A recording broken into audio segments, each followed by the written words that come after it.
MikeMcGuff.com. Hey you guys, it's Christina. Hey everybody, it's Mike McGuff of the MikeMcGuff.com blog. And you know, I'm on Snap Kitchen's 21 Days for Good challenge. So I'm trying to learn to put good things in my body and maybe lose my gut too. Of course I'll lose my gut. And speaking of healthy, I am here in the capital of healthiness. I am in the backyard of Kristina Carrillo-Bucaram's operation, her YouTube empire. It's right here. If someone in the raw world sees this, this would be the equivalent of them stepping into Seinfeld's set or the Friends Central Perk set, because they're used to watching this all the time. So tell me, obviously you're well known on YouTube. Talk about how did that even start? Because I know that's what they say is the future of television. A lot of people want to kind of build themselves into a brand and be able to be their own network. You've done it. It's kind of cool. I have my own TV show, in a sense, and I get to talk about whatever I want. And what I love to talk about is health and eating fruits and vegetables, eating them in their natural state, eating them raw and fresh and ripe and organic. And I started my YouTube channel a couple of years ago, actually, because here in the Houston area, I run my own nonprofit organic produce cooperative called FullyRawKristina. And, you know, I have an extreme passion for feeding people food and for feeding them information. And while I was giving people their boxes on a week-to-week basis, they'd be like, gosh, I love this box and I love this kale and I love this Swiss chard, but I have no idea what to do with these fruits and these vegetables.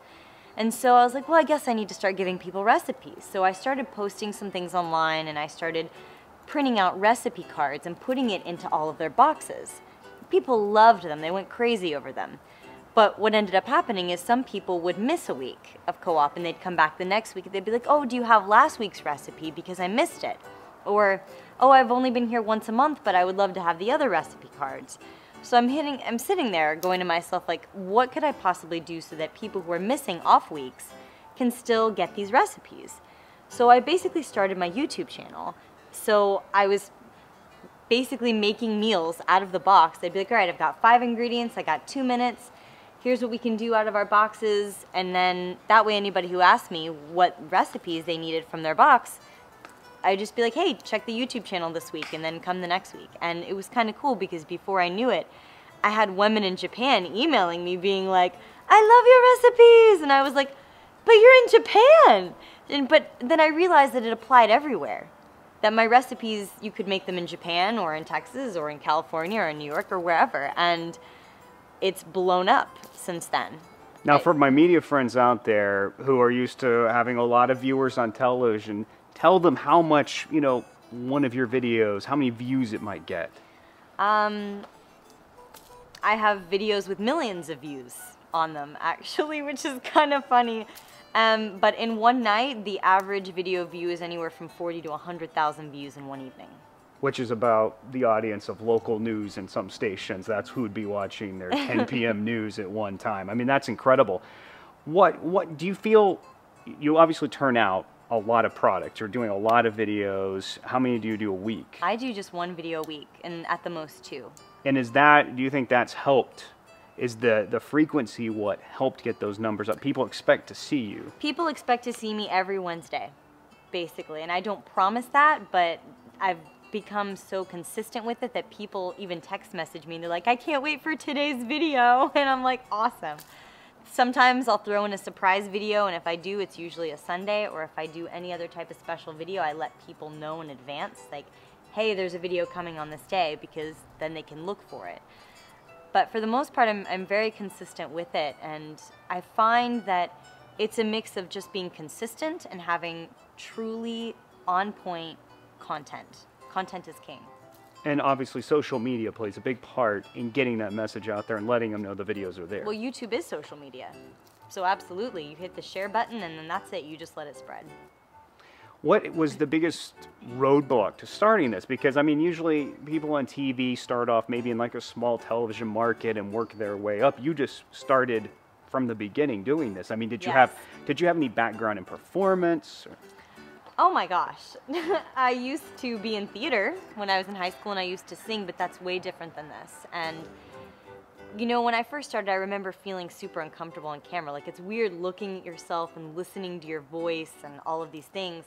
But now I'm so comfortable with it, and I know how to position myself, what to say, and just how to feel comfortable in front of the camera and just be yourself. But before, it's weird because people will notice you, they'll say things about how you look, they can be very critical, and YouTube world is like, oh my God, never read the comments, right? Notoriously the worst comments in social media. Do not ever read the comments on YouTube.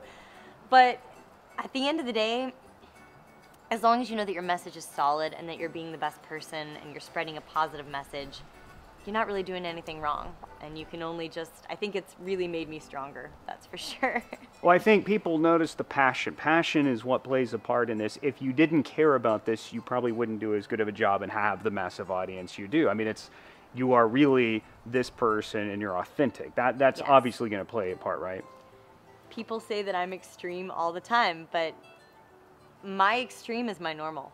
Extreme to me is people going out and eating fast foods every day and killing themselves and getting diseases from things that they're eating. But for me, it's like, if I'm not sharing that message, then I'm not fulfilling my passion. I'm not doing the best that I can do every day. And I think that people seeing that side of me come out, it's like they have something to share that with me, and it makes a difference. How did you get involved into the raw lifestyle to begin with? So I know that my story has been kind of broadcasted in many different places, but I started when I was 18, and I went in one night, I went fully raw and I never went back. And eating a fully raw vegan diet has reversed my hyperglycemia, it's reversed my migraines, my headaches. I used to be underweight and so many other things, and now I'm just perfectly healthy. And I can literally say that because in my last YouTube video I got my blood results checked, and it was just awesome. So well, for someone like me who used to think fast food fries was a vegetable, Yeah. well, how would you suggest, like, if you want to take the plunge into this world, what should I do? How do I get started? You know, I always tell people, even just trying one fully raw meal a day makes a huge difference, right? Like just doing one juice a day, one smoothie a day, one salad a day, pick whichever meal you want it to be, and then wean yourself into it. Because the thing is that anybody can do a smoothie for breakfast. And if you consistently do that, just like me doing my YouTube videos, you begin to see and feel improvements on a daily basis. And then you get used to eating that. And once you do one, you're like, well, maybe I could do two, right? Maybe I could do like a fruit salad and a smoothie or a juice all up until dinner. And then dinner, I eat a bunch of steamed vegetables and incorporate whatever else I want. But it's slowly getting there, right? So like now, my parents aren't fully raw by any means, but they have smoothies in the mornings, they have salads for lunch, and when they come home, they have salads and maybe other steamed vegetables or pastas or whatever on top of that they may want to have. Tell us the best places to find you. It's usually FullyRawKristina is going to be the account. People usually just go to fullyraw.com, and from there they can connect with me on Instagram, Pinterest, YouTube, Facebook, wherever. But basically my hashtag is FullyRaw or @FullyRawKristina. And I will continue to take the plunge into a healthy lifestyle, and maybe fully raw is in my future. Maybe one fully raw meal a day, you can do it effortlessly. I can do it. It's like eating a bowl of fruit, one meal. You're fully raw. And that's it. So 21 days for good is the hashtag if you want to follow me on my journey on actually learning how to put healthy things in my body and feel better. Thank you very much for watching. I'm Mike McGuff.